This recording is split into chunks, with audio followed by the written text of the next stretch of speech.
buenos días, amigos de Palenque TV. Como siempre, muy agradecido de estar nuevamente frente a sus pantallas.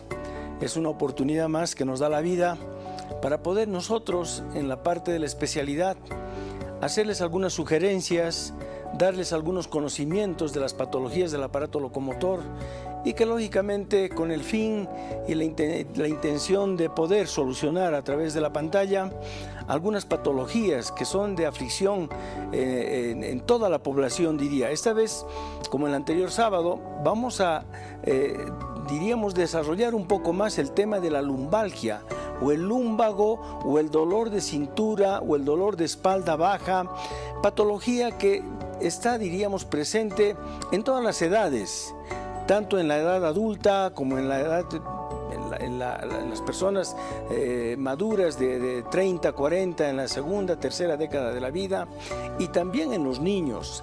Entonces, esta patología que es la lumbalgia, el dolor de espalda baja, el dolor de la cintura que refieren algunos pacientes, el dolor de cadera que a veces se refleja hacia la parte posterior de los glúteos, del muslo, de la pantorrilla, y puede llegar el dolor hasta la punta del pie. La lumbalgia tiene algunas características bastante importantes para poder hacer el diagnóstico. La lumbalgia, el dolor lumbar, el dolor de cintura, puede venir de diferente manera y tiene etiologías que a veces uno no se imagina. Por ejemplo, la lumbalgia puede producirse por una deformidad de la columna que de repente en la niñez no se ha llegado a detectar, a lo que nosotros llamamos la escoliosis, la desviación de la columna en sentido lateral. Es decir, que la columna adquiere una forma serpenteada desde la columna cervical, la columna dorsal y la columna lumbar. Vale la pena recalcar que anatómicamente los segmentos que hemos citado, que son 33 en total, casi tienen la misma configuración anatómica en cuanto a la parte ósea, en cuanto a la parte medular y raíces nerviosas. Estas raíces nerviosas que nacen a los costados y nacen de la médula espinal tienen diferentes segmentos que dan la sensibilidad, dan la parte motricidad, es decir, la persona que tiene alguna patología de lumbalgia puede también generar diferentes síntomas en las extremidades, ya sea superiores o ya sea inferiores. De todas maneras, el aparato locomotor es el que más se ve afectado porque el dolor a veces es sumamente limitante en cuanto a la parte laboral, en cuanto a la parte deportiva y en la vida diaria. Por eso es que la lumbalgia tiene, como les decía, diferentes etiologías. Pueden ser problemas de deformidad, como habíamos dicho, la escoliosis, la deformidad lateral de la columna, la desviación hacia adelante o hacia atrás, aumentando la curvatura normal y la curvatura dorso-cervical. Entonces, a lo que llamamos cifosis. Cifosis es la curvatura exagerada de la columna dorsal y cervical. Entonces, estas deformidades a veces no son detectadas y pueden generar a la larga los dolores lumbares. Otras patologías son diríamos, los esfuerzos físicos que hacemos en la juventud, en la infancia, algunos niños que de repente hacen malabarismos, corren, saltan, se tiran de alguna diferente altura y de repente comprometen el aparato locomotor y se genera el dolor lumbar. De todas maneras, siempre es bueno en la anamnesis hacer la indagación sobre la etiología, sobre cómo ha aparecido la lumbalgia, cómo se ha producido el dolor, cómo ha empezado todo, porque es importante. Los antecedentes pueden ser traumáticos de caídas, haberse rodado las gradas en los niños, haberse caído en los columpios en los parques. De repente, a veces uno no le da la importancia.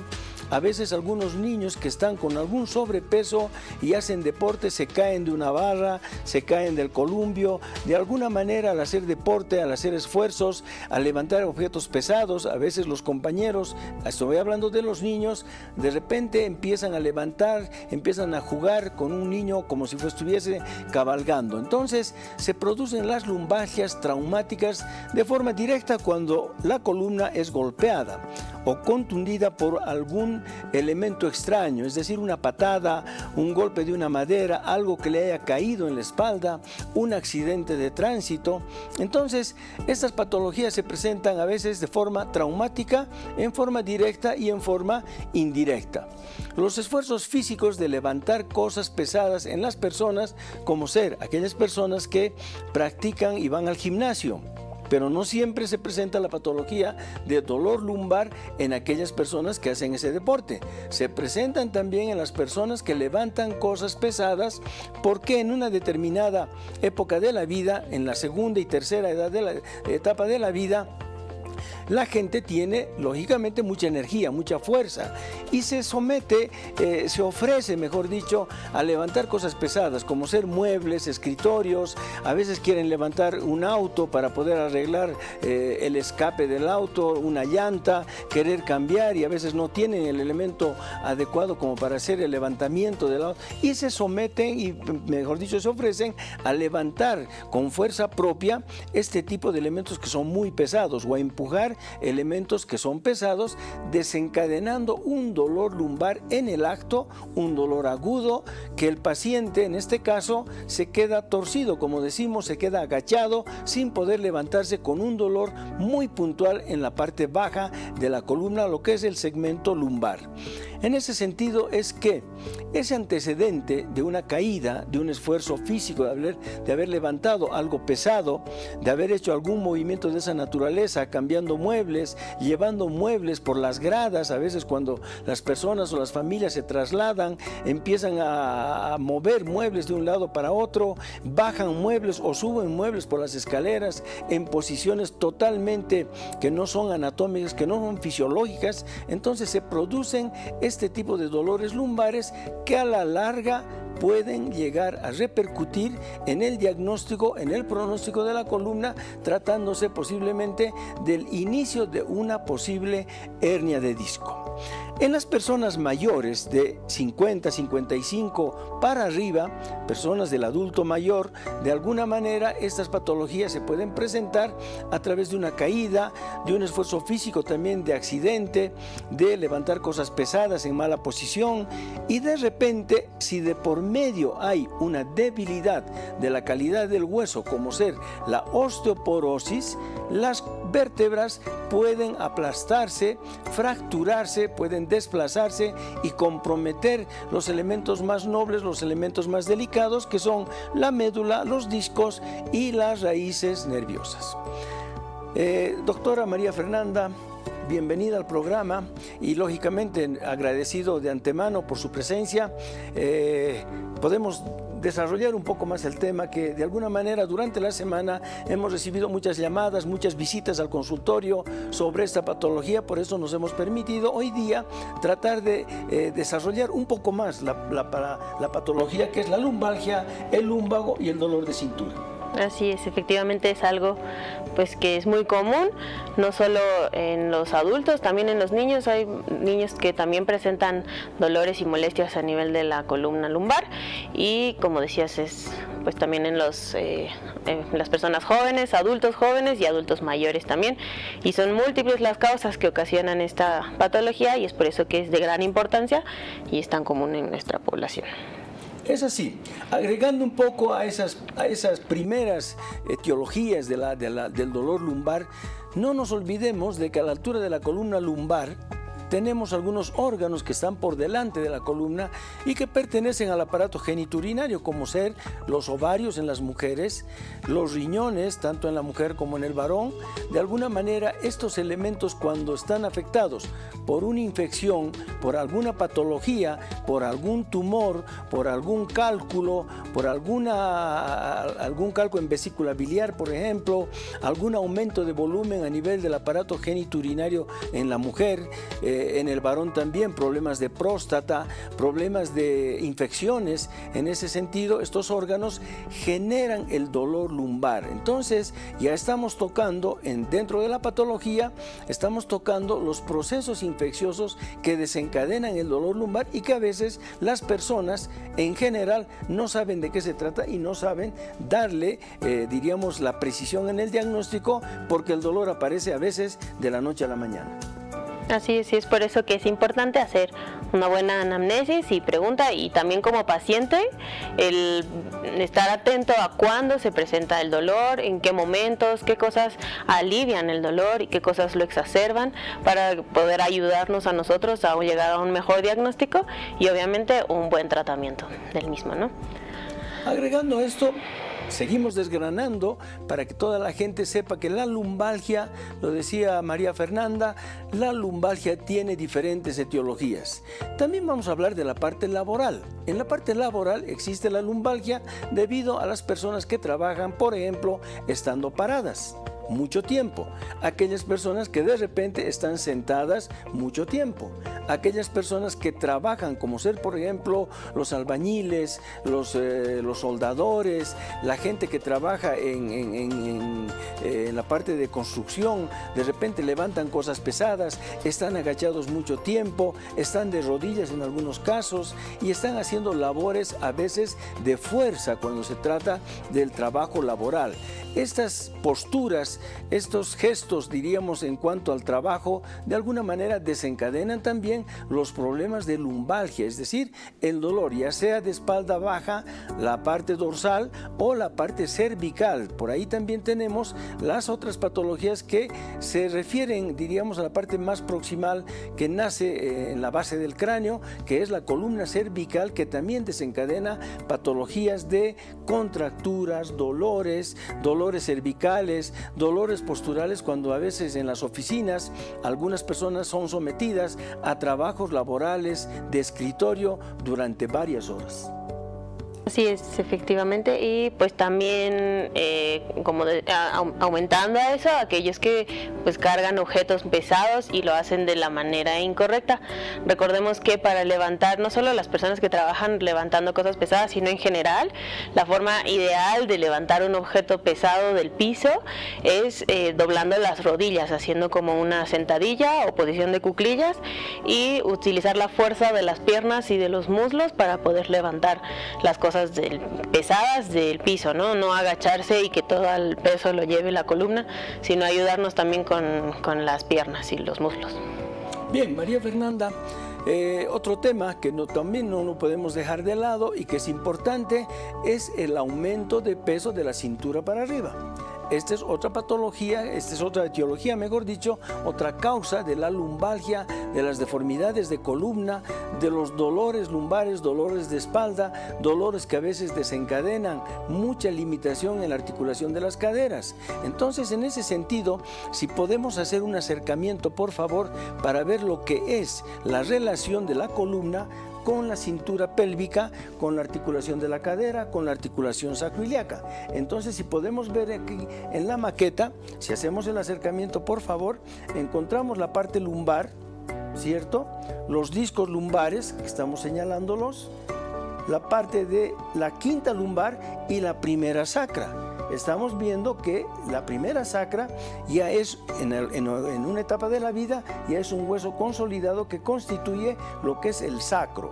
Entonces, la quinta lumbar se articula con la primera sacra, tenemos la cuarta lumbar y así sucesivamente. La cuarta con la quinta con la primera sacra. Estamos viendo los discos y al lado, si ustedes pueden observar, filetes nerviosos que son de color amarillo en la maqueta, que representan las raíces nerviosas, tanto que salen por los agujeros de conjunción o los forámenes, salen las raíces nerviosas que provienen de la médula espinal. Entonces, estas raíces nerviosas tienen la particularidad de dar la sensibilidad y la motricidad en los miembros inferiores fundamentalmente. Entonces, decíamos que la parte lumbar tiene mucha relación con la articulación sacroiliaca que estamos viendo acá. Eso es una articulación que de alguna manera es una articulación fija de relación, es una verdadera articulación y es la articulación sacroiliaca, ¿cierto? Y por delante tenemos la parte ya del hueco pélvico donde asienta la vejiga y los elementos geniturinarios. Entonces, cualquier tipo de dolor, de molestias a nivel lumbar, siempre hay que pensar en estos elementos que están por delante de la columna y están en el hueco pélvico. En ese sentido es que la lumbalgia también puede generar dolor a nivel articular y hacer confundir la patología. De todas maneras, los dolores de compresión que a veces se suscitan en la parte lumbar, apretando o comprimiendo las raíces o la médula espinal, generan síntomas que van desde la columna lumbar, con la famosa lumbalgia, con el famoso dolor de cintura, con el famoso dolor de cadera, y que de repente en el transcurso de la patología empiezan a dar síntomas irradiados hacia los miembros inferiores. María Fernanda, ¿cómo podríamos ampliar este concepto? Pues nada más tal vez si podemos ver las imágenes en las diapositivas, también podemos ver ahí cómo las raíces nerviosas que nacen desde la médula bajan a través de los miembros pélvicos, pasan por el glúteo, muslos, la pierna y llegan por el pie hasta la punta de los dedos, por la parte posterior principalmente. Y es por eso que cuando hay una compresión a cualquier nivel de todo este trayecto desde la columna hasta el pie, se puede dar lo que es la lumbalgia, y también prestar atención a otros síntomas que pueden ser el adormecimiento de las piernas, no solo el dolor, y también las características propias del dolor, porque hay diferentes tipos de dolor, y cuando es un dolor radicular por compresión, generalmente los pacientes refieren que expresan que el dolor es como electricidad, como si les pasara corriente, o como decía, el adormecimiento de esas zonas de las piernas, ¿no? Sí, podemos ver en la siguiente diapositiva. Nuevamente recapitulando ahí, la zona lumbar es esa, la que se pinta de azul. Esas son las 5 vértebras lumbares, y esas son las vistas, una vista de frente, una vista posterior y una vista de lado, recordando que la columna no es en su totalidad, o sea, en una vista de frente sí se ve recta, pero en una vista de lado tiene ciertas curvaturas. A lo largo de toda la columna vertebral hay ciertas curvaturas que son fisiológicas. Muchas veces el incremento de estas curvaturas también ocasiona dolor y molestias, pero como digo, hay que diferenciar bien qué tipo de dolor para ver si es solo un dolor muscular o es un dolor irradiado con compromiso de las raíces nerviosas. Si podemos ver una siguiente diapositiva. Ahí, como se ven las radiografías, la misma curvatura como veían en la imagen de la derecha, se ve la curvatura de la lordosis fisiológica que tiene la columna lumbar. En la siguiente diapositiva, por favor. Como habíamos mencionado igual la vez pasada, así se ve una resonancia magnética que nos permite evidenciar otras cosas que no son solo las vértebras, sino también los discos intervertebrales, y cuando estos discos intervertebrales se ven afectados y no solo pierden su coloración, sino también se ven ahí abombamiento de los discos intervertebrales, es decir, cuando estos discos protruyen hacia la parte posterior y ahí hay un compromiso, están comprimiendo y ya ocasionando lesiones a nivel de la médula espinal, y eso es lo que se manifiesta como los dolores como electricidad y como el adormecimiento de las piernas, y a veces también se ve comprometida la fuerza de las piernas, no es tan fácil mantenerse parado mucho tiempo, caminar largas distancias por este compromiso de la médula espinal cuando hay protrusión de los discos intervertebrales, que es lo que conocemos como hernias de disco. Bien, agregando, digamos, vamos a descifrar un poquitito la palabra protrusión. Para nosotros, la parte ya médica, entendemos perfectamente lo que significa la palabra protrusión, pero para que la gente nos entienda y comprenda mucho mejor la patología, la protrusión es la salida del contenido del disco intervertebral. Entonces, como ven en la diapositiva, las flechas rojas nos muestran un disco normal, entre L4 y L5 nos muestra ya la salida de la hernia hacia el canal medular, y en L5, S1 nos muestra también una salida del disco hacia el canal medular. Entonces, ¿esto qué significa? Que disminuye el grosor de la médula, y si esta hernia se ha salido hacia el lado izquierdo o al lado derecho, de alguna manera el paciente va a referir toda la sintomatología que la doctora nos ha dicho. De todas maneras, siempre es bueno también incidir en los síntomas. No todos los pacientes sienten la misma sintomatología. Hay en la generalidad de los casos algunas palabras como tengo dolor que va hasta la pierna, me duele el muslo, he perdido fuerza en una de las piernas, no puedo caminar como antes, no puedo subir o bajar las gradas, pero también hay unos síntomas que a veces nos dejan un poco, diríamos, desubicados. ¿Por qué? El paciente viene, refiere que en el muslo o en la pierna hay lugares donde no siente dolor y dice, parece que mi piel es como de cartón. Entonces, esta expresión nos habla de una compresión a nivel lumbar, donde la raíz que está tomada no solamente está perdiendo, diríamos, la facultad de la motricidad, sino también está perdiendo la cualidad de la parte sensitiva. Algunos pacientes refieren que tienen un ardor a todo lo largo de la pierna, en el glúteo, en la parte posterior del muslo, en la región plantar, a veces en el dedo gordo, y entonces toda esta sintomatología nos habla de compresión a nivel lumbar. María Fernanda, si podrías explicar la diapositiva, por favor. Sí, recapitulando nuevamente, y ahí se puede ver en la imagen un esquema más ejemplificable sobre lo que decíamos de la compresión. Ahí se puede ver en la parte, bueno, en qué lugares de la pierna se puede manifestar estos síntomas, en todo lo que se pinta de color rojo, como pueden ver en la imagen, ya que, como decía, los nervios que inervan tanto la parte motora como sensitiva de las piernas nacen de la columna lumbar, entonces pasan por la parte posterior, ahí como pueden ver, a través del glúteo, muslo, pierna, y llegan hasta el pie y los dedos del pie. Y en la imagen de la derecha, en la parte de arriba, pueden ver cómo es lo que mencionabas de la protrusión, o sea, la salida del disco intervertebral hacia la parte posterior, en este caso del lado derecho. Entonces se puede decir e inferir que hay una compresión de las raíces del lado derecho, y probablemente en la clínica el paciente refiera en estos casos, cuando se ve así, la sintomatología en el miembro pélvico derecho. Y en la imagen de abajo pues pueden ver que ahí está de rojito el lugar donde está afectada la médula, donde hay una salida del disco intervertebral hacia posterior, y eso es lo que está ocasionando la compresión de la raíz nerviosa. En otra diapositiva, por favor. Bien, más que todo, hasta que mostremos la otra diapositiva, no sé si podríamos hacer un acercamiento en una maqueta donde nos muestra la presencia de un disco. De todas maneras, en la diapositiva que estamos viendo ahora, tenemos los diferentes tipos de ciática o de lumbalgia. Entonces tenemos la clásica ciática, es decir, que los pacientes ya más o menos, hasta ellos mismos cuando vienen al consultorio dicen, tengo un dolor ciático. ¿Por qué? Porque la patología es muy generalizada, la patología se presenta en todas las edades de la vida, y lógicamente la patología ya es yo diría, demasiado conocida con el nombre de lumbociática. Entonces, cuando hablamos de lumbociática, que es un tipo de dolor lumbar, hablamos ya del compromiso de la raíz y de la parte, esta raíz que llega en la parte sintomática hasta la parte inferior, hasta la parte más distal, que es el pie y los dedos del pie.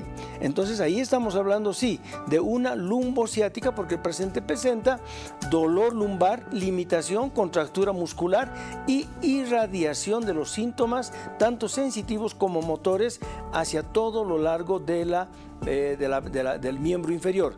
No nos olvidemos que no solamente es que puede estar afectada una pierna, pueden estar afectadas las dos piernas con la misma sintomatología. Ahí es cuando hablamos de una hernia que está protruyendo, que está saliendo, que está comprimiendo no solamente la médula, sino las dos raíces, tanto derecha como izquierda. Y nada más recalcando, igual el síndrome del piriforme también es algo muy conocido, y es, como mencionaba, la compresión de estos nervios que salen desde la columna a nivel del músculo piriforme, que es un músculo que se encuentra a nivel de los glúteos aproximadamente. Entonces ese también, o sea, nos ayuda a diferenciar el lugar donde se está produciendo la compresión, y en base a eso pues otorgar un mejor tratamiento. Bien, esta clasificación que diríamos es bastante genérica, bastante comprensible para la gente que nos está viendo, de alguna manera diferencia lo que es la lumbociática, la lumbalgia y el dolor del síndrome piramidal, que de alguna manera se sitúa en la parte glútea exprofesamente. La lumbalgia se reduce al dolor y molestias en la cintura, en la espalda baja, y la lumbociática ya compromete el segmento lumbar con irradiación hacia el miembro inferior, ya sea derecho y ya sea izquierdo. ¿Por qué hacemos esta diferenciación? Porque de acuerdo al examen semiológico que hacemos en consultorio, es donde también podemos ya tener un diagnóstico previo a hacer los exámenes que nos van a ayudar a dar un diagnóstico un poco más preciso, como ser una resonancia magnética, una radiografía simple inicialmente para ver cómo está el segmento lumbar, una resonancia magnética que de alguna manera es mucho más precisa, y estos estudios de alguna manera corroboran el diagnóstico clínico, el diagnóstico semiológico, y corroboran también los antecedentes en cuanto a de cómo empezó este dolor, esta molestia, y cómo ha ido transcurriendo, cómo ha ido progresando en el transcurso del tiempo. Si podemos ver la siguiente diapositiva, por favor. O en todo caso, si hacemos un acercamiento, me gustaría mostrar, si es que podemos acercar la cámara hacia una hernia de disco que la estamos viendo en este segmento, donde ustedes podrán ver el disco que ha salido y está comprimiendo una raíz. Esta raíz la está comprimiendo, y lógicamente, si hablamos del lado, el lado derecho, el paciente sentirá dolor lumbar por un lado y sentirá dolores irradiados hacia la pierna, dependiendo del grado de compresión, del grado de destrucción del disco y del grado de compromiso compresivo, a lo que nosotros llamamos síndrome compresivo, cuando la raíz está muy apretada entre lo que es la parte ósea y lo que es la sustancia del disco, que se ha salido del lugar, el contenido, y que de alguna manera está comprimiendo, está irritando la raíz correspondiente. Bien, si podemos avanzar en las diapositivas, por favor, antes de que entremos en un pequeño corte.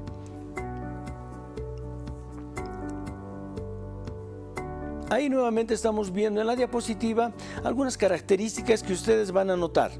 Los colores celestes que se ven entre vértebra y vértebra son los discos, y estamos viendo un segmento lumbar totalmente anatómico, sin ninguna patología, y ustedes pueden hacer la referencia y la comparación con el lado que está a su izquierda de las pantallas, donde vemos la disminución de espacio.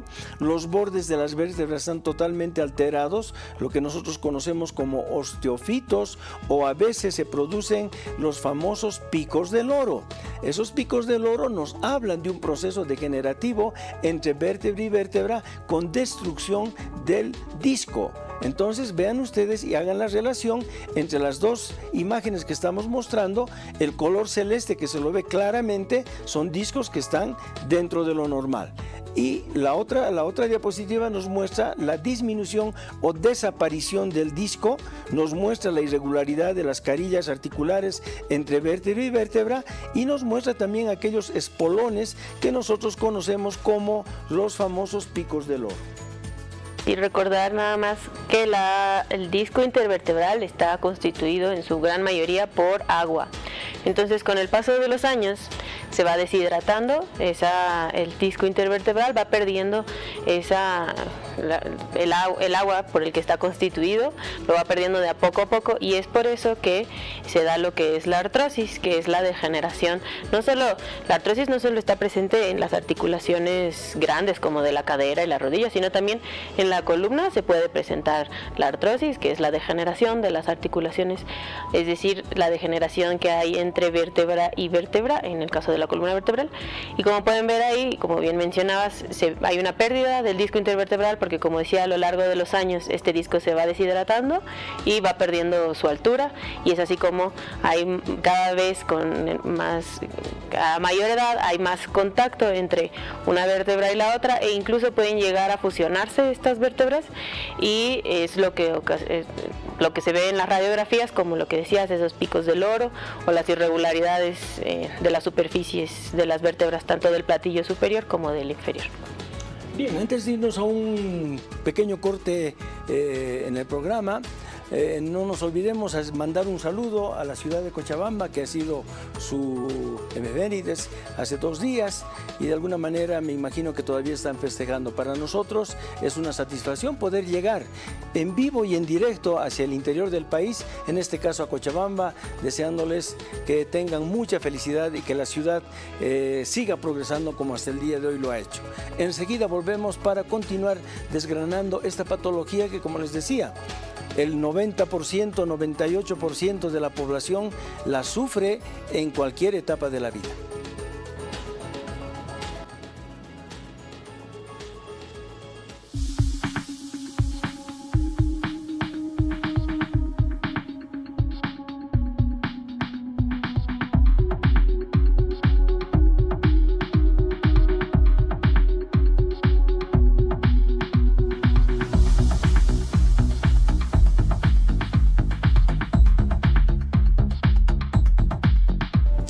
Bueno, estimados amigos de Palenque TV, nuevamente muy agradecido porque nos permiten estar frente a sus pantallas y poder llegar a sus hogares con estas inquietudes de tipo médicas y hablando siempre sobre lo que es el aparato locomotor. Una vez que hemos desgranado la sintomatología de la lumbalgia o la lumbociática o el dolor del piriforme o el dolor es una patología que se conoce como síndrome del piramidal, es el dolor que se sitúa en la región glútea y que a veces puede simular también una ciática. De todas maneras, no nos olvidemos que todos los segmentos nerviosos, sensitivos y motores nacen en la columna lumbar hacia la parte distal de las piernas. No sé si tenemos, creo, algún mensaje o un llamado. Adelante, por favor. Dice, buenos días, excelente programa. Tengo una consulta, el exceso de peso, ¿de qué manera afecta a la columna y a los dolores de la columna? Bien, es una inquietud bastante importante, es una pregunta muy, diríamos, muy clásica, porque de alguna manera la persona que nos manda este mensaje trata de investigar por qué el aumento de peso. El aumento de peso de alguna manera incide en la presión de los discos intervertebrales, por un lado. Por otro lado, puede generar el aplastamiento de los discos lumbares, y si es una persona mayor y está con cierto peso por encima, es decir, ya hablamos de la obesidad, entonces puede generar también una fractura espontánea de las vértebras, porque de por medio puede haber también un problema de tipo osteoporótico. Entonces, esta fractura espontánea, que a veces a la menor flexión de la cintura para abajo, al agacharse o al caerse en una grada, alguna cosa leve, no muy significativa, puede generar una fractura de las vértebras por aplastamiento. Y de ahí repercutir en el disco y de alguna manera hacer que el disco no pueda resistir, porque no nos olvidemos de que los discos también actúan como verdaderos amortiguadores de impacto y absorbedores de la vibración y del impacto que nace al pisar, y la vibración se genera a través de los miembros inferiores hacia arriba y se neutraliza en las rodillas, se neutraliza en la cadera y se neutraliza también en la columna a través de los discos intervertebrales. Entonces, un aumento de peso puede generar una disminución de espacio, puede generar también invasión, ¿por qué no decirlo?, invasión del tejido graso en los agujeros de conjunción por donde salen las raíces nerviosas, y esto puede generar una irritación de las raíces. Muy bien, de todas maneras agradecemos a la persona que nos ha mandado este mensaje, porque eso nos hace ver de que también tenemos una población que de alguna manera tiene la inquietud de saber qué es lo que pasa en el dolor lumbar. Tenemos un nuevo mensaje. Adelante, por favor. María Fernanda. Buen día, doctores, una consulta. Tengo dolor de coxis que me provoca dolor de la pierna izquierda. Tenía fractura de coxis antaño. ¿Qué debo hacer? Gracias por la ayuda que nos da. Bendiciones. Bien, cuando tocamos la parte del coxis, y generalmente es la caída de sentada de una persona, es el haber caído, haber rodado las gradas, pero con las posaderas o las sentaderas o la parte glútea en contacto, a veces las personas no tienen mucha musculatura o no tienen una almohadilla grasa a nivel del coxis. Entonces, esto genera un impacto directo en el sacrocoxis. El coxis es la última porción de la articulación del hueso sacro, que de alguna manera tiene articulación, es decir, es un segmento móvil. En ese segmento móvil se insertan ligamentos que de alguna manera, cuando se produce la inestabilidad del coxis, producen dolor y molestias y procesos inflamatorios. Cuando la patología es crónica y de alguna manera no se ha solucionado el problema con tratamientos conservadores, también está indicada la exéresis, es decir, el retiro de ese segmento para solucionar el problema. Se pueden hacer algunas infiltraciones con corticoide tratando de hacer un tratamiento un poco conservador. De todas maneras, ante el fracaso de los tratamientos conservadores, baños de asiento con agua de manzanilla, colocar unas almohadas circulares como dona para no traumatizar la zona y tomar analgésicos antiinflamatorios pueden solucionar el problema. De todas maneras, aún después de haber hecho todo ello, de alguna manera, si la patología persiste y más bien se vuelve crónica y muy limitante, entonces habría que pensar en el retiro de este segmento, lo que nosotros conocemos como una exéresis del coxis.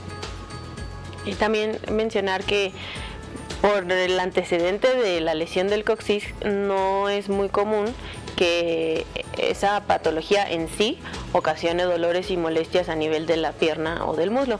Sin embargo, puede ser de manera secundaria, es decir que la fractura del coxis puede ocasionar inflamación y dolor y molestias a nivel de los músculos, y los músculos son los que ocasionan la compresión de los nervios que pasan, como decía, desde la columna lumbar hasta la pierna. Entonces habría que hacer pues más estudios, una radiografía simple de inicio, y luego, si es necesario, como decíamos, la resonancia magnética para ver si ese dolor realmente está asociado a la lesión del coxis o si es por alguna otra patología. Muy bien, entonces vemos que la patología de la columna es diversa. Estamos viendo, hemos desgranado todos los síntomas que a veces se suscitan en este tipo de problemas. Tenemos un llamado. Adelante, por favor. ¿Quién nos llama? Sí, adelante.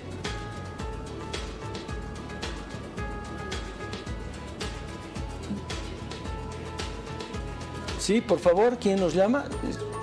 Se ha cortado, si no me equivoco, la llamada, o no tenemos buen audio.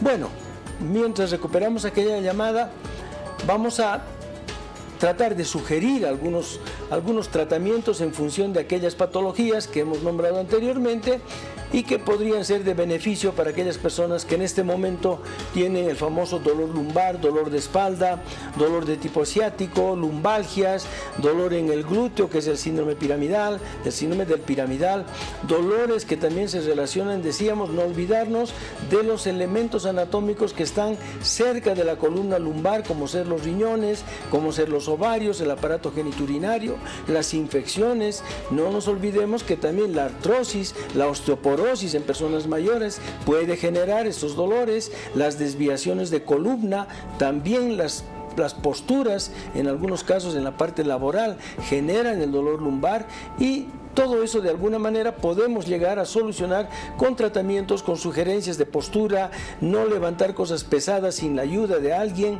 para no tener este tipo de patologías que desencadenan a veces las famosas hernias de disco. A veces la hernia de disco puede producirse en forma aguda, es decir, cuando la persona levanta un objeto muy pesado y se queda torcido y no puede incorporarse. A veces esas personas son llevadas directamente al quirófano para solucionar la compresión, para solucionar y liberar la raíz nerviosa y, por qué no decir, la médula. Ahora, es bueno recomendar a las personas que cuando la patología de compresión lleva muchos años, también puede generar proceso degenerativo en el segmento medular y en la raíz nerviosa. A veces muchas operaciones de columna realizadas tardíamente o liberaciones realizadas tardíamente a veces no son la solución. ¿Por qué? Porque durante el tiempo que la raíz ha estado comprimida, la raíz empieza a perder sus cualidades de sensibilidad, de llevar la sensibilidad y la motricidad. Entonces vale la pena hacer esfuerzos para llegar a un diagnóstico en lo posible, diríamos a la brevedad posible, solucionar ese problema de compresión que tenemos en la parte medular y en la parte de raíces nerviosas. En ese sentido, María Fernanda, creo que también está por demás decir que hay algunos aditamentos en los trabajadores que usan las famosas fajas de trabajo, que son importantes para mantener la estabilidad. Alguien decía que nos ha mandado el mensaje, la obesidad, cuidar de no tener un peso exagerado de la cintura para arriba. Y no solamente pensar en que la obesidad puede generar el dolor lumbar. No nos olvidemos que la obesidad puede alterar el aparato cardiorrespiratorio. Adelante, si no me equivoco, es un llamado. Un mensaje. Adelante, por favor. Una pregunta. ¿El tratamiento con ozono funciona? Bien. Esa es una buena pregunta porque yo diría que es el avance de la medicina en cuanto a las patologías.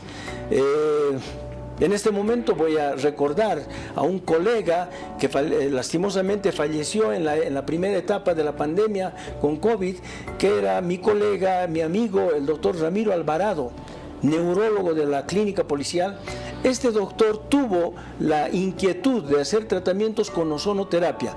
¿Qué es la ozonoterapia? Es la aplicación directa del ozono en el mismo disco, en la misma hernia. Y entonces, ¿cuál es el efecto del ozono en la hernia? Hace que se reduzca la hernia, es decir, que se achique, si el término vale, que reduzca su tamaño. Al reducir su tamaño, libera la raíz y esto genera un alivio de las molestias, un alivio de la compresión y un alivio de los dolores. Entonces, hoy en día me parece y estoy seguro de que la ozonoterapia es uno de los tratamientos más efectivos diríamos en la actualidad. Antes de pensar en una cirugía de hernia de disco, habría que pensar siempre en hacer los tratamientos conservadores, como siempre queremos hacer, ser conservadores en todas las patologías, y después llegará un momento en que si no tenemos éxito, recurrimos a la cirugía. Pero en este sentido es que la ozonoterapia tiene esa ventaja. Una ozonoterapia bien aplicada en el mismo disco genera la reducción del disco, reducción de la hernia y libera la raíz. Al liberar la raíz, es que la raíz recupera sus condiciones de sensibilidad y de motricidad. Bien, esa es parte de lo que queríamos hablar. Exacto. El tratamiento de las hernias de disco, lógicamente en forma específica.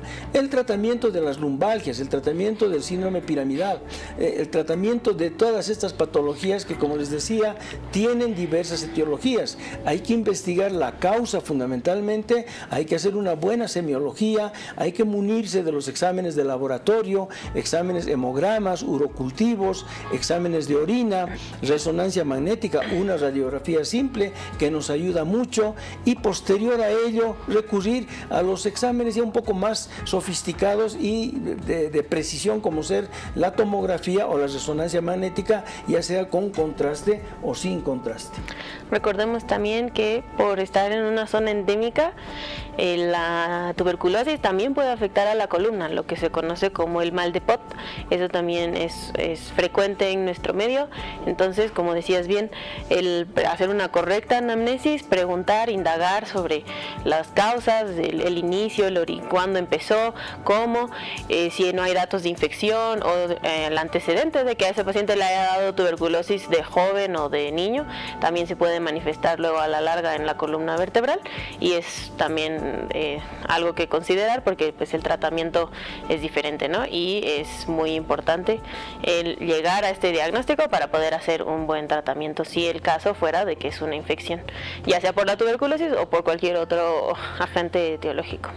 Bien, María Fernanda, has tocado un tema sumamente importante y como tú decías, es una patología que nuestra población está muy relacionada, especialmente nuestra población, aquella que vive lejos de la ciudad, lejos de los exámenes de laboratorio, lejos de las posibilidades de hacer diagnósticos, donde los niños a veces se afectan de esta patología que es endémica en nuestro país, que es la tuberculosis. Estamos hablando ya de un proceso infeccioso, en este caso por el bacilo de Koch, que es la tuberculosis. Entonces, nuestra población, especialmente aquella población malnutrida, aquella población que no tiene esas posibilidades de buena vivienda, diríamos de tener viviendas cómodas, confortables, ventiladas, que tienen buena alimentación, generan esta patología donde el bacilo de Koch, que es el de la tuberculosis, fácilmente hace presa de estas personas que son generalmente niños y que desencadenan un problema osteomielítico por tuberculosis. Entonces, ya estamos hablando de que también una infección en la columna puede generar una lumbalgia. Y entonces, por ahí, de repente podemos llegar a un diagnóstico averiguando los antecedentes, averiguando el nivel y la calidad de vida que tiene este paciente, si es relativamente niño o es joven, de dónde viene, qué alimentación tiene. Ahí podemos ver si es una persona malnutrida, si es una persona que no ha tenido esas posibilidades de tener, diríamos, una salud confortable. En ese sentido es que los tratamientos están en base a las etiologías, están en base a los antecedentes, están en base a los diagnósticos para poder hacer un tratamiento correcto. Así es, pero hablando en términos generales y en medidas generales, como bien decías, hay que hacer bien una anamnesis y todo eso y hallar la causa, pero también como profilaxis para prevenir la lumbalgia o alguna patología de la columna vertebral. Decías lo del tratar de estar en el peso ideal, no estar con sobrepeso, mucho menos con obesidad, porque como decías, no solo afectamos a las articulaciones, sino también a los diferentes sistemas cardiorrespiratorio, vascular, etcétera. Entonces, cuidar el peso, realizar ejercicio que fortalezca la musculatura, no solo de la columna, sino también abdominal. Uno pensaría que nada más los músculos de la columna trabajan en cuanto a la columna, pero en realidad los músculos del abdomen ayudan mucho a la columna vertebral también. Entonces, hacer ejercicio o la natación es el deporte por excelencia que ayuda mucho a la columna vertebral y principalmente cambiar esos hábitos que pueden lastimar nuestra columna, como decías, el levantar cosas pesadas, el estar mucho tiempo sentado, mucho tiempo acostado, mucho tiempo parado, o sea, hay que cambiar de posiciones para no lastimar la columna. Muy bien, María Fernanda, y por mi parte, muy agradecido nuevamente, muy agradecido al canal, muy agradecido a la licenciada Verónica Palenque, que nos permite estar en vivo y en directo en la ciudad de La Paz y a todo Bolivia, y nuevamente reiterar mis felicitaciones a la gente que nos ve en Cochabamba, y en este momento también hacer llegar un cordial saludo a México. Así es, ya que el día de ayer se conmemora pues es su aniversario del inicio del grito de la independencia mexicana, entonces también. Sí, y también por doble motivo, porque María Fernanda ha hecho la especialidad en México y de alguna manera es, como diríamos, hacer llegar un agradecimiento. Así es, ya fue mi segundo hogar por 7 años, entonces sí, un abrazo fraterno allá a México. Gracias, amigos, y estaremos nuevamente en Franja Médica el próximo sábado tocando estos temas del aparato locomotor. Muchísimas gracias y será hasta esa próxima oportunidad.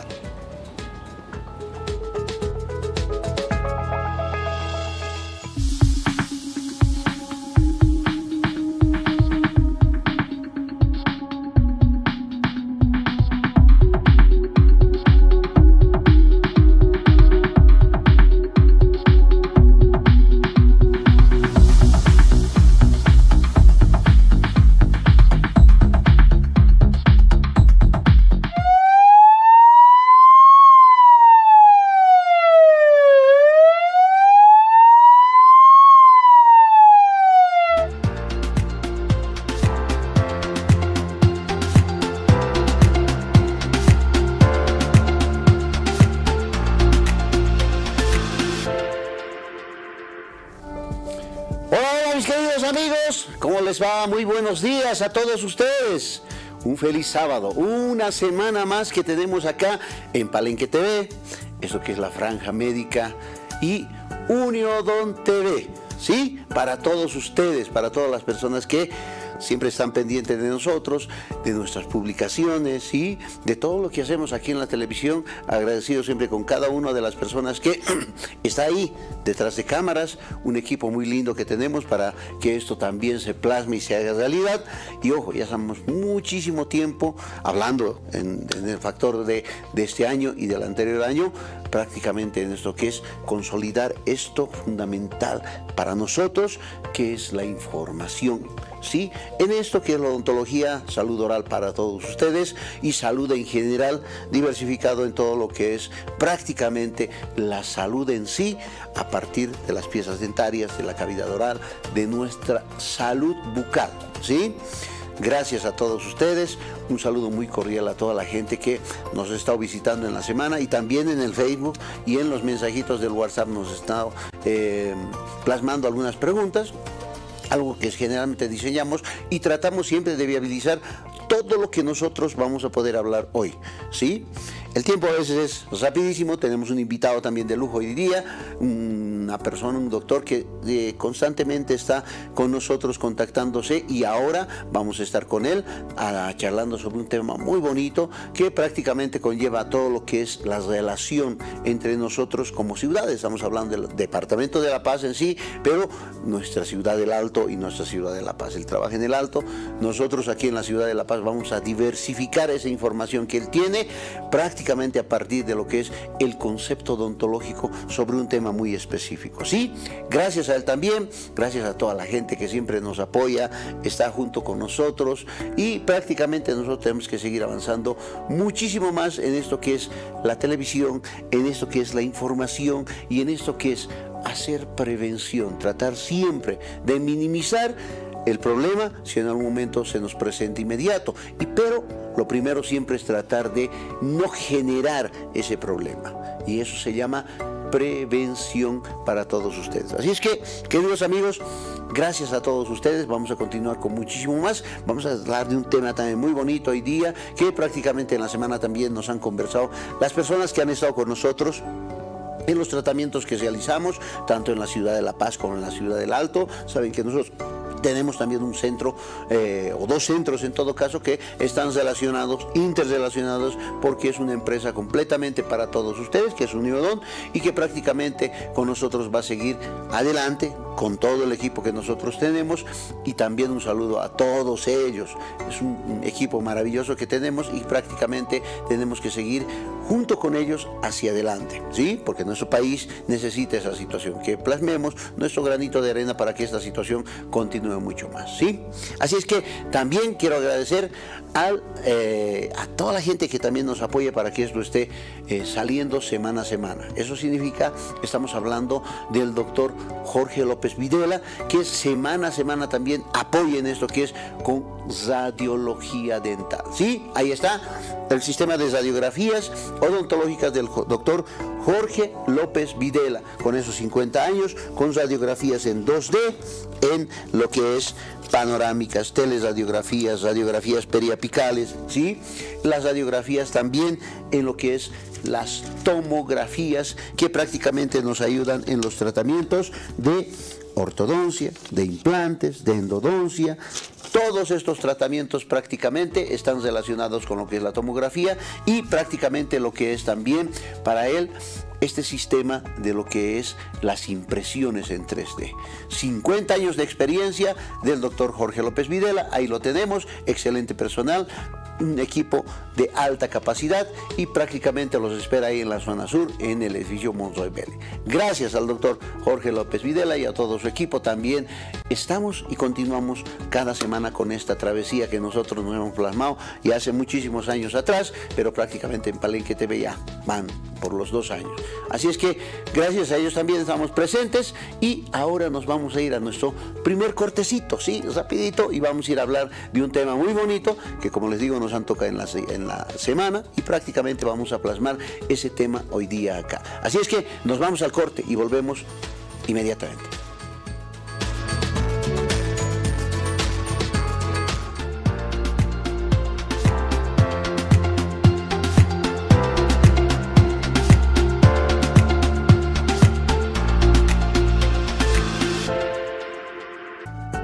Volvemos mis queridos amigos. Gracias a todos ustedes siempre por estar presentes. Gracias a ustedes también se realizan estos programas, porque si no fuera nuestra teleaudiencia prácticamente estaríamos hablando. Hay más, porque lógicamente también se aplican las redes sociales. Eso es importante también señalar a todas las personas que nos siguen, ¿sí?, por el canal, y también nos siguen en la situación de las redes sociales. Esto se va replicando prácticamente. Eso es lo bueno hoy en día de la tecnología, de las redes sociales, que prácticamente lo que hacemos ahora es darles esa información, pero no era como hace unos 20, 25 años, ¿no es cierto? En la televisión tenías ese programa y ya no lo podías volver a ver, ¿no es cierto? Entonces tenías que volver a preguntar o a llamar al teléfono, porque antes también, hoy en día el teléfono lamentablemente es el teléfono físico, prácticamente ha pasado en cierta manera a relegarse un poquito, porque hoy en día está el WhatsApp, o sea, el celular, que prácticamente también es una comunicación, y por ahí generalmente la comunicación es mucho más rápida, más directa, digamos, entre comillas, y el teléfono se ha dejado. Lo mismo es esto de la información en televisión. Prácticamente antes lo que hacíamos era ver, estar siempre presentes ahí, y podíamos plasmar la situación de las preguntas, inclusive, que también lo que les recuerdo ahora, 22 22 413 es el teléfono que nos pueden señalar, nos pueden indicar cualquier consulta que ustedes tengan acerca de salud oral o salud en general. Y también esto del WhatsApp, ¿no es cierto? Está presente ahí para podernos comunicar. Y prácticamente esto tiene que ver con las redes sociales. Eso significa que las redes sociales a nosotros nos impulsan con esta situación, que es lo que es la televisión hoy en día. Prácticamente la televisión es un modo de hacer el programa en vivo, por si acaso. Hoy 16 de septiembre, sábado, estamos en vivo, y que prácticamente nosotros podemos esto plasmarlo y replicarlo en las redes sociales. El YouTube, el Facebook, el TikTok, hoy en día, que es una revolución total para todas las personas, y prácticamente lo que hacemos siempre es tratarlo de subir esta información que nosotros estamos haciendo ahora a todos estos medios de las redes sociales. Así es que es muy bueno esa situación, es muy plausible, pero prácticamente tenemos que ver también que la información a veces se tergiversa en lo que son las redes sociales. Y eso es un tema de otro lado. Pero prácticamente nosotros lo que tenemos que tener es agradecerles a cada uno de ustedes con esta situación, que es seguirnos sábado a sábado, seguirnos en las redes sociales. Gracias a todos ustedes, gracias a toda esa persona que está ahí detrás de la pantallita, no solamente del televisor, sino también del celular. Así es que estamos también por Facebook Live en vivo, ahora mismo. Así es que pueden contactarse también mediante este medio. Así es que, queridos amigos, vamos a hablar ahora de un tema muy bonito y muy específico, que prácticamente tiene que ver con esta situación de lo que es la ortodoncia. Ustedes saben que la ortodoncia es el movimiento de las piezas dentarias, moverlo un canino, bajarlo un canino, realizar ese apiñamiento o ese conglomerado de dientes que tiene en la parte anterior, colocarlos rectito, ¿sí? La parte posterior darle oclusión, sus muelitas que choque. Todo ese concepto de la ortodoncia, que hemos hablado también muchas veces, es prácticamente un conglomerado de la situación, de situaciones que van dándose en la planificación y también en el tratamiento de, ojo, ortodoncia. Pero la pregunta es, ¿qué hacemos después de la ortodoncia? ¿Será importante, que es la pregunta que me hicieron esta semana, será importante ponerle contención a ese tratamiento realizado en un año y medio, 2 años? ¿Es bueno realizar contención? ¿Qué tipo de contención tenemos? ¿Y cómo podemos, desde el punto de vista profesional, manejar esa contención en dirección a los pacientes? Y esa información tenemos que darles ahora. Eso significa la contención en ortodoncia como un tratamiento específico. Tenemos unas imágenes y tenemos unos videos también para poderles mostrar esta situación. Esto es un tratamiento de ortodoncia u ortopedia, en algún momento tal vez, sí, podemos plasmarlo toda esta situación, que como les digo, es el movimiento que ustedes ven ahí. Las piezas dentarias se están moviendo, se están movilizando.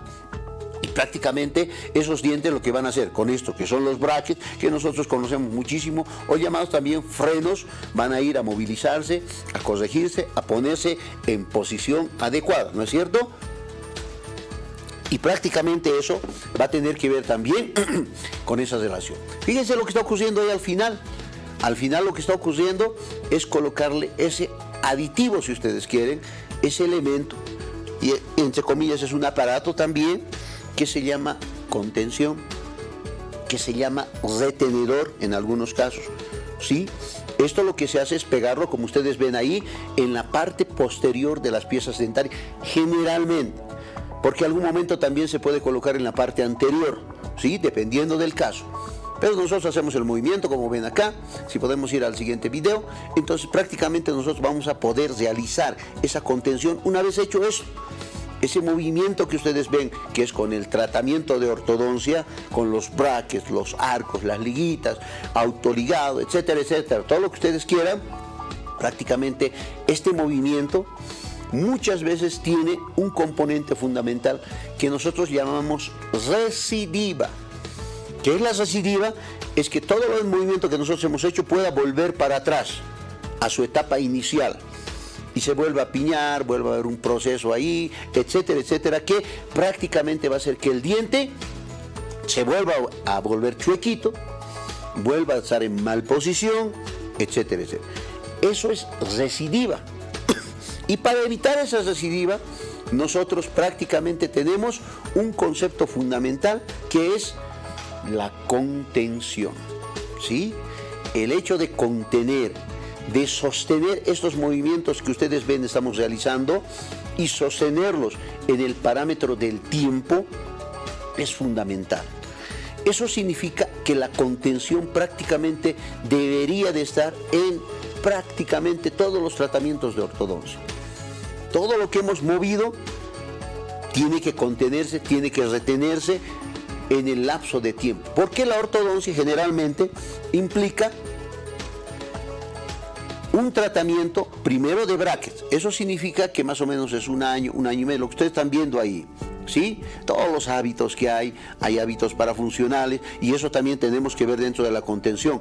¿Cuánto tiempo? Lo que ustedes ven ahí son movimientos de la lengua, movimientos de los músculos de los labios, que lo que hacen es empujar al diente.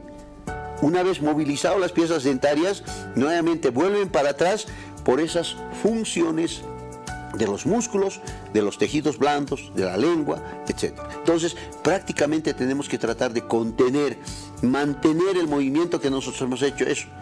A eso se determina como contención. ¿Podemos ir al siguiente video, por favor? Porque ahí, lógicamente, lo que estamos mostrando es prácticamente ortodoncia. Pero nosotros tenemos que mostrar lo que es contención, ¿sí? Entonces la contención prácticamente conlleva un parámetro de mantener lo que hemos realizado. ¿Sí? Vamos al siguiente video. Entonces es prácticamente lo que hacemos. Es un movimiento dental lógicamente que nosotros tenemos, el colocado de brackets que hemos señalado, que hemos enseñado, ¿sí? Y prácticamente a partir de aquí van a moverse las piezas dentarias. Y volvemos a repetir. La contención, lo que ustedes ven es un proceso que lógicamente hacemos mediante el movimiento. ¿Podemos ir al siguiente video, querido Rolando? Entonces prácticamente esto conlleva el movimiento y nosotros tenemos que ir manejando este concepto fundamental. Que nosotros tenemos que mantener este movimiento que estamos realizando. Ese es el procedimiento de la situación de la contención. Vamos al siguiente video, por favor, dímelo. ¿Ya? Entonces, vamos a ir manejando este proceso de la contención. Porque, ¿qué tipo de contenciones tenemos? Nosotros tenemos dos tipos de contención. Ahí vemos una que lógicamente conocemos muchas personas que se han hecho hacer tratamiento de ortodoncia. Esto es una contención fija. ¿Sí? Entonces tenemos una contención removible y una fija. Esta fija, fíjense, nosotros colocamos una vez ya sacado los brackets, ya no tiene brackets, ya no tiene ligas, no tiene arcos el paciente, y para terminar el procedimiento generalmente colocamos esta. Es como una ligadura metálica que nosotros colocamos ahí atrás, ¿sí? Y esto lo tenemos que pegar a los dientes. Este pegado que ustedes ven ahí es con resina, es una resinita que se coloca y se pega a lo que es la pieza dentaria. Este arco o este elemento metálico que ustedes ven ahí es por la parte posterior, o sea, por detrás de los dientes, ¿sí? Y esto prácticamente tiene que ser inerte, o sea, no tiene que tener activación, ¿sí? Tiene que ser un alambrito que no tenga ningún tipo de resorte, de empuje, ni mucho menos, ¿sí? Entonces, prácticamente esto es la contención fija que todos los tratamientos de ortodoncia deberían de tener esto. Y esto que ustedes ven acá es también otro tipo de contención, pero ya removible. Esto seguramente alguna vez les han visto también a los jóvenes tener este tipo de plaquitas, una placa, ¿sí? Que lógicamente lleva un arco vestibular, ¿sí? 2 Adams, son unos retenedores, si ustedes quieren, para que no se caiga la plaquita en la parte de los molares, y en la parte anterior lleva un ansa, ¿sí? A nivel de los caninitos, y un arco, como les decía, vestibular. Esto es un contenedor, esto es un retenedor, pero removible. Vamos a la siguiente, por favor. Entonces, esta contención que nosotros estamos realizando es ¿para qué? Para que no se muevan los dientes. ¿Dónde tenemos y en dónde es prioritario hacer? Generalmente en los 2 arcos. ¿Por qué? Y mucho más en la situación del arco superior que en el inferior, por la situación de la consolidación del hueso. El hueso en el maxilar superior es un tejido esponjoso y va a tender siempre a moverse mucho más rápidamente por ser un tipo de huesito más lábil, digamos, entre comillas. Y el de abajo, el maxilar inferior, es un hueso compacto, un poco más compacto, más duro. Entonces, cuando se consolida lo de abajo, es mucho más seguro, digamos. Pero generalmente, donde hay más apiñamiento, es en esa parte que ustedes ven ahí, que generalmente son los dientes incisivos inferiores. ¿Sí? Muchas veces, inclusive, tiene la tendencia por el factor de la erupción de los terceros molares. Hay mucha gente, y hemos también consolidado esa situación, que hay jóvenes que cuando les erupcionan los terceros molares o quieren salir los terceros molares a partir, ojo, de los 18 años, prácticamente es como si estuvieran empujando a los dientes de adelante y nuevamente se vuelven a apiñar estos dientes, los dientes antero-inferiores o los incisivos de abajo. ¿Sí? Entonces ahí va la situación de la contención, que es sumamente importante. ¿Cuánto tiempo? Enseguida lo vemos. Generalmente el maxilar superior siempre es una contención removible y en la inferior una contención fija. ¿Sí? Generalmente, pero en ambos es preferible colocar fijo y removible en ambos arcos siempre. ¿Sí? Siempre, para mayor contención, para mayor seguridad del movimiento que nosotros hemos hecho. ¿Cuánto tiempo debería de llevar esta contención? Vamos a la siguiente imagen, por favor. ¿Cuánto tiempo debería de llevar? Y estos son los tipos de contención que nosotros tenemos. Como les decía, son plaquitas. Estas son contenciones removibles. Y en un parámetro de tiempo, como les decía, nosotros tenemos que tener que no hay un dato específico, científico, en el cual diga que los dientes no se van a movilizar. Prácticamente los dientes se mueven toda la vida. Y por ende la contención debería también de ser toda la vida, porque los dientes se mueven. Y nosotros podemos tener movimientos indeseados en un diente y lo vamos a ver medio chuequito un diente, pero si me he hecho ortodoncia hace unos 3, 4 años y otra vuelta vuelve. ¿Por qué? Porque los dientes tienen movilidad. Por eso es el concepto hoy en día de que la contención debería de ser para siempre. Pero no podemos utilizar, lógicamente, ¿no?, una contención, una placa, digamos, todo el tiempo. Entonces, prácticamente, generalmente, la norma indica que nosotros, o por lo menos dentro de mi experiencia, es de que nosotros generalmente colocamos alrededor de 6 meses a 1 año la contención, fija y removible. Entonces, en ese lapso de tiempo, ¿qué se hace? El huesito se consolida. El hueso se sella, si ustedes quieren, y prácticamente el diente ya no se mueve, porque cuando sacamos los brackets, los dientes todavía están móviles, ¿sí?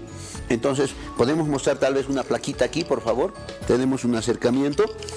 Entonces, tenemos aquí unas plaquitas, fíjense. Estas son nuestras plaquitas que lógicamente colocamos a nuestros pacientes, ¿sí? Ahí están. Y ahí está el otro. Tenemos en distintos materiales, como les decía, esto es en un acrílico que tiene un arco, ¿sí?, vestibular, una ansa en la parte del canino y esto a nivel de los molares. Esto es para que no se caiga, por si acaso, para que no se suelte en la boquita, ¿sí?, para que se sujete. Y generalmente estos otros que son transparentes, ¿sí?, y que en algún momento nosotros podemos colocarle este tipo de contención a los pacientes y prácticamente los dientes no se deberían de mover, ¿sí? Entonces son contenciones removibles, ¿sí? Pero que nosotros colocamos una vez hecho el tratamiento de ortodoncia, cuando ya no hay brackets. Y prácticamente, hay otras imágenes más si podemos mostrarlos, prácticamente tenemos que diseñar esta situación en base a este concepto fundamental. Entonces, removible y fija, ¿sí? ¿Cuánto tiempo? Por lo menos unos 6 a 1 año, 6 meses a 1 año, ¿sí? Segunda cosa es de que generalmente el paciente lo que tiene que tener como consejo, también les doy, es que las placas no sirven para comer. Es un medio que tiene que estar en boquita para contener los dientes movilizados. Nada más. Se lo saca para comer y generalmente se utiliza en las noches, especialmente en la nochecita. Tenemos que ver si el paciente también tiene, por ejemplo, bruxismo. Si tiene rechinamiento de los dientes, ahí lógicamente tenemos que ir manejando un concepto fundamental. Primero, solucionar el problema del bruxismo y recién colocar este tipo de prótesis o placas removibles, pero de contención. Segunda cosa, si van a hacer algún tratamiento, una vez hecho la contención, las plaquitas, todo lo que quieran, y quieren hacer restauraciones, rehabilitaciones, tienen que anunciar a su ortodoncista o a su dentista que lógicamente van a hacerse este tipo de tratamiento, o hacerse un puente, una placa, lo que ustedes quieran, pero tenemos que modificar tal vez esa contención que nosotros hemos realizado, ¿sí? Hacer otra o en el mejor acondicionarla a la que tienen, ¿ya? Es fundamental manejar esa información y tratar de viabilizar siempre de que estas plaquitas de contención, si podemos mostrar otra imagen por favor, de una plaquita de contención, fíjense, es prácticamente que nosotros tenemos que cuidarla, ¿sí? Podemos ir a las plaquitas de contención, solito por favor. Entonces, ahí está. Entonces, esta contención que ustedes ven ahí, prácticamente nosotros tenemos que ir a manejar y diseñar de acuerdo a una planificación. Pero finalmente, después del tratamiento, colocamos esto, ¿sí? Esto que es importante y para consolidar esa estructura ósea, pero los dientes tienen que estar en una buena posición también. Ojo, si nosotros a los dientes los volcamos para adelante, vamos a tener problemas. Si los volcamos muy para atrás, también la lengua lo va a volver a empujar. El condicionante de la ortodoncia es que esté siempre en una posición ideal dentro del arco óseo, ¿sí? Entonces ahí también es una buena contención. La oclusión es otra contención también que nos va a manejar muy bien. Entonces, lo final que queremos decir es que también esto lo que tienen que hacer las personas, los pacientes, es un control regular con el odontólogo, ¿sí? Con el ortodoncista, para ver y viabilizar que no tenga algún problemita, digamos, adicional a esta situación.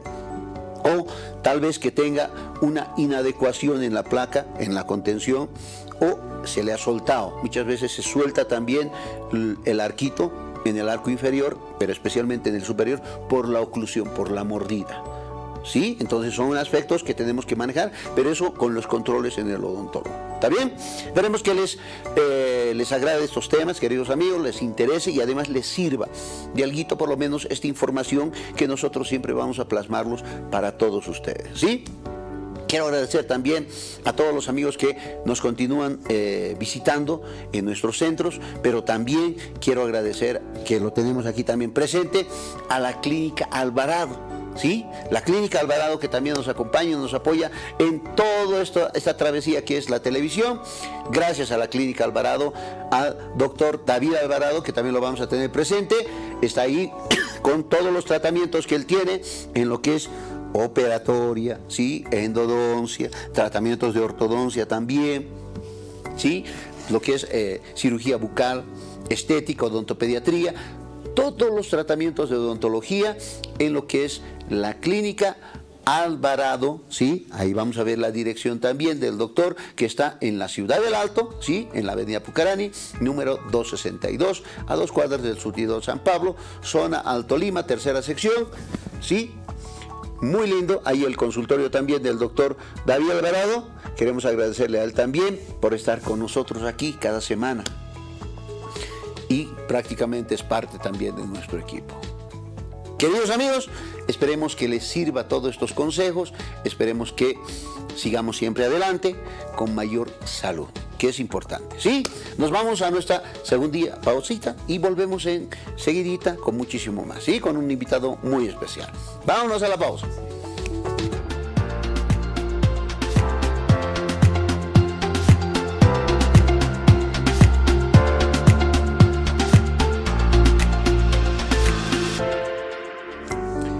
Volvemos, queridos amigos, con muchísimo más. Gracias a todos ustedes siempre por estar con nosotros. Seguimos adelante con mucho más esta travesía que es la televisión, odontología para todos ustedes.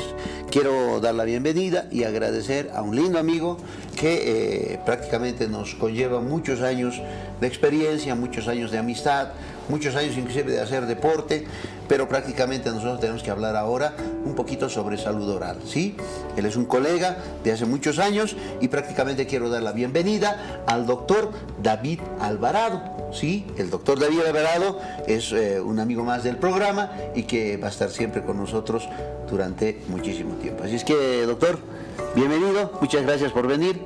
Las gracias a usted, doctor, y al canal, a Palenque TV, que pues sábado tras sábado orientando siempre a la población y a nuestros pacientes. Así es, mi querido doctor.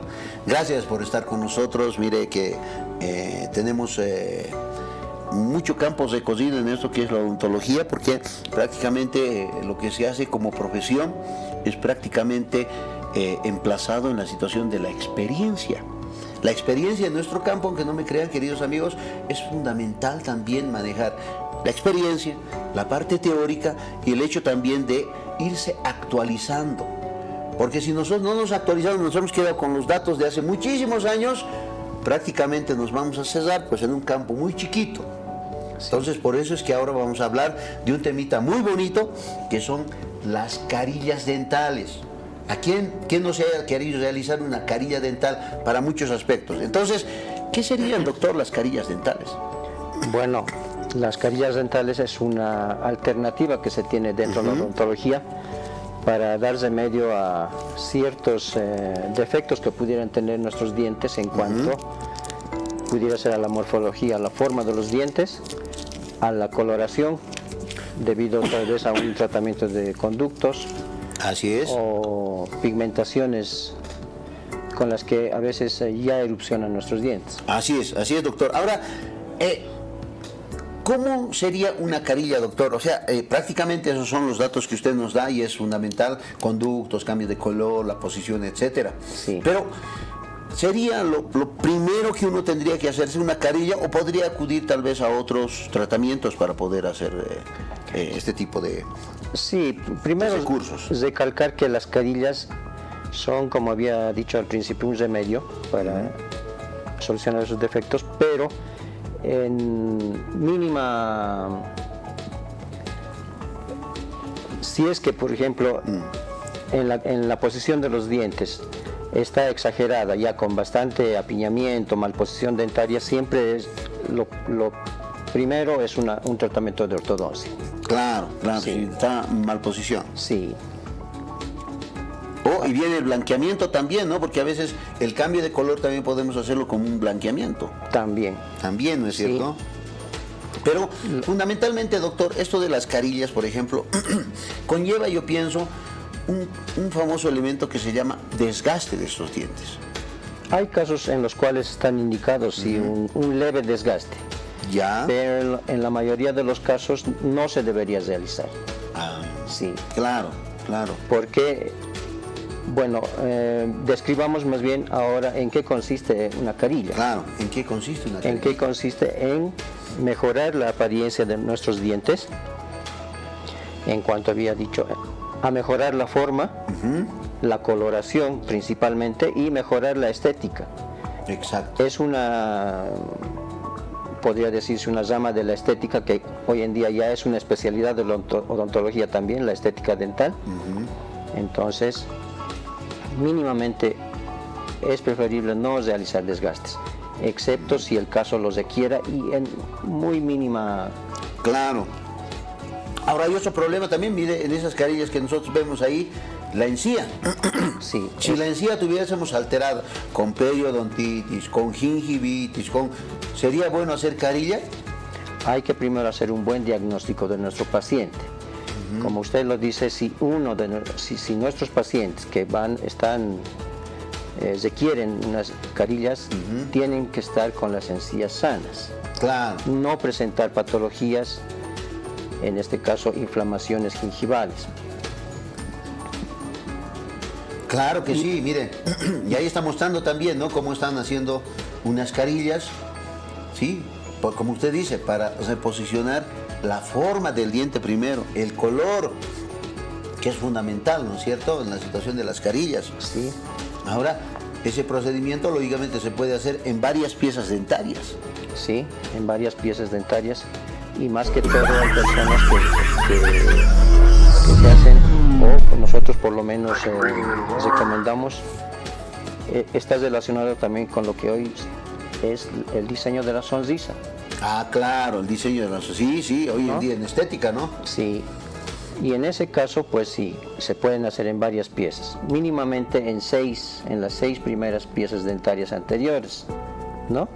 Y si el paciente requiere una mayor estética, una mejor, para verse mucho mejor, entonces pudiera ser hasta de 8 hasta de 10 piezas dentarias. Upa. Sí. Generalmente las carillas es como una mascarita en la parte anterior del diente, ¿no es cierto? Es como ponerle una máscara, como nos colocamos en carnavales, una máscara, ¿no es cierto? Sí. Y detrás está nuestra carita original. Pero ¿qué pasa con la situación de los dientes? Esa mascarita, por ende, tiene que ser permanente. Y ahí tendríamos que hablar, doctor, sobre la situación del tipo de materiales con el cual se realiza. Sí, los materiales de los cuales más se realizan, hay, por ejemplo, los de porcelana, que son mucho más estables, tanto en color, forma y más duraderos. Y también se puede hacer de resina. Claro, resina sí, compuesta o composite, composite. ¿no? Sí, sí, sí, sí. O sea, podríamos hacer una resina así en consultorio, yo pienso, ¿no ve? Con resina, Sí. de forma rápida, inmediata, que es también una de las ventajas, ¿no? Se puede hacer en forma inmediata esa situación, cambiarla en todo caso. Es una ventaja, sí, el hecho de hacerlo en el consultorio, directamente, haciendo, como le había dicho, un examen minucioso, o sea, un buen diagnóstico para así ver si el paciente es candidato o no a utilizar unas carillas. Exacto, tal como estamos viendo ahí en las imágenes, lo está haciendo Sí. directamente en consultorio, con luz halógena, y ese material que está utilizando es seguro una resina, ¿sí? Es una resina Un compuesta, composite. sí, un composite más conocido por ese nombre. Ajá. Entonces, es lo que se hace en el consultorio. Claro, claro que sí. Y otro de los materiales con los que se confecciona o se hacen las carillas es la porcelana. Claro. Eso- Para eso seguramente al laboratorio. Exacto. Previamente, mínimamente el paciente tendrá que venir como 2 veces a la consulta. Una para hacerle el diagnóstico, hacerle posiblemente una impresión u obtener el modelo de los dientes anteriores, y posteriormente ese modelo llevará al laboratorio. Exacto. O sea, y el laboratorio nos devuelve ya hecho las carillas y eso lo cementamos. Se lo cementa por medio de un cemento resinoso, sí, que nos Exactamente. ayuda a que se adhieran estas láminas de porcelana que van a mejorar la estética de nuestros dientes. Ahora, en todo caso, doctor, como consejo fundamental, tal vez, ¿quiénes deberían de ser candidatos para tener carillas? ¿Qué personas? Es decir, esta persona sí necesita o esta persona no. Ya, las indicaciones, por ejemplo, personas o dientes que tengan una muy leve malposición, muy leve. ¿Ya? Entonces, pues recurrimos a las carillas. Muy bien. Y otro, que tengan alteración de color o estén oscurecidos, Ay, ¿sí? perfecto. Para mejorar justamente esa coloración. Claro. De tener tal vez un color amarillento o tal vez si es un poco más acentuado el oscurecimiento de los dientes, entonces son pacientes candidatos a eso. Perfecto. Y también otro caso para cubrir espacios entre los dientes, que nosotros los llamamos diastemas. Diastema, ¿no es cierto? Sí, sí, sí, claro que sí. Interesante en ese tipo de casos. Ahora, ¿cuáles deberían ser los cuidados? Las personas que tienen carillas, por ejemplo, ¿qué cuidados deberían de tener? Lo más importante en la dieta, no consumir alimentos muy duros, en este caso lo que comúnmente llamamos los tostados, u otro tipo de alimentos que requieran mayor fuerza. Eso, personas que tal vez sufran de bruxismo también, Exacto, sí. esos casos. Qué bien, porque también tenemos distintos tipos de materiales, hablando de la situación de los materiales hoy en día de estética, la porcelana, el disilicato de litio o el circonio, que también nos sirve enormemente en la situación de estética, ¿no? Sí. ¿No ven los materiales?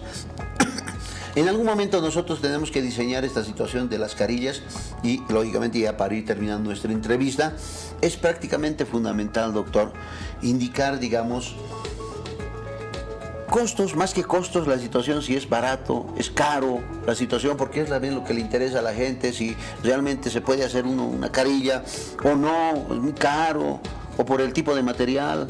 Sí, por el tipo de material y pues más que todo el motivo por el cual el paciente acude a la consulta es la estética, mejorar su estética, sí llevan cierto costo. Ahora sí habría que hacer una diferencia en que si se lo hace directamente de resina, ya sea en el consultorio directamente, o de porcelana. No hablemos de costos de cifras en este momento, pero sí decir de que, por ejemplo, una carilla realizada en porcelana o realizada en laboratorio irá a costar más que si hacer una carilla en consultorio hecha de resina. Claro que sí, qué bien, qué lindo. Imagínense, es el tipo de carillas que nosotros tenemos, son la información que nosotros tenemos a partir de esta situación y que siempre esperemos que a ustedes les agrade, les interese estos conceptos que nosotros damos, vertidos desde el punto de vista odontológico siempre, pero plasmados a las personas que más les interesa. Doctor, querido doctor, ¿dónde lo podemos encontrar? A ver, por favor, denos su número, la dirección, ¿dónde podemos ubicarlo? Sí, a los números de teléfono, el 7300-8339 y el 752-01848. Perfecto. El consultorio está allí en la zona de Alto Lima, tercera sección, en la avenida Pucarán, a 2 cuadras justamente del surtidor San Pablo. ¿Esto queda cerca de la UPEA? Muy cerca. Ah, ya, cerca de la UPEA. Muy cerca de la UPEA. Muy bien. Perfecto, para que la gente también se ubique y se dé cuenta que el Alto también ha crecido enormemente, ¿no? Sí. ¿No es cierto? En varias zonas. Es bastante y prácticamente grande. esta zona es muy conocida por la situación de la cercanía a lo que es la Universidad Pública del Alto. Así es que un gran saludo a todas las personas. Gracias, doctor, por estar aquí presente. Lo vamos a tratar siempre de invitar nuevamente para que nos dé un temita así específico sobre todo esto que es salud oral. Así es que, gracias, querido doctor. Las gracias al programa. Muchas gracias, doctor. Gracias. Queremos siempre seguir adelante con muchísimo más. También tenemos que agradecer al Centro de Especialidades Odontológicas Uniodont, que también está presente con nosotros en todo lo que son sus tratamientos. El Centro de Especialidades Uniodont también está presente, agradecido con todos ellos, porque prácticamente están con varios tratamientos que realizan. Ahí es sus 2 centros y prácticamente tiene que ver con que también aporta a esto que es Uniodont TV, Franja Médica y también a lo que es Palenque TV. Así es que con este anuncio más nos vamos a nuestra última pausita, ¿sí? Nuestra última pausa, el tiempo ya se nos escapó, se nos fue. Nos vamos a nuestra última pausa y volvemos inmediato, por favor. Vámonos a la pausa.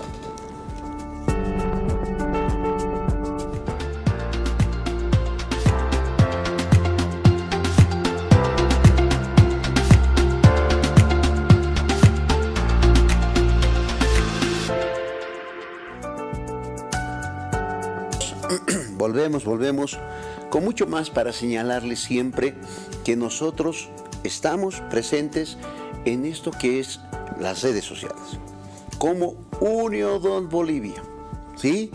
Uniodont Bolivia está para todos ustedes en las redes sociales de YouTube, Facebook, Instagram y también TikTok.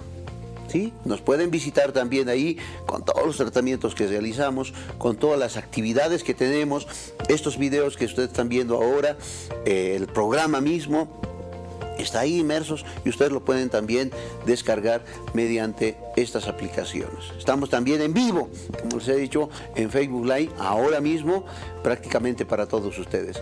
Un saludo muy grande a todas las personas que siempre están cerca de nosotros, están como equipo dentro de lo que es Uniodont y también están aquí en el canal porque hay gente que plasma esta situación para que nosotros sigamos adelante, ¿sí?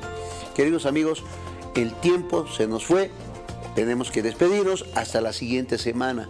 Semana a semana vamos a darles mayor información, mayores invitados y también muchas más sorpresas, porque ya viene otro mes que vamos a estar prácticamente con mayor fuerza en todo esto que es la odontología, ¿sí?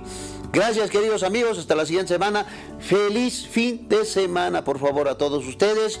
Agradecidos con cada uno de ustedes por seguirnos siempre sábado a sábado. ¡Vámonos! Nos vamos hasta la siguiente semana con muchísimo más. Gracias. Hasta la siguiente.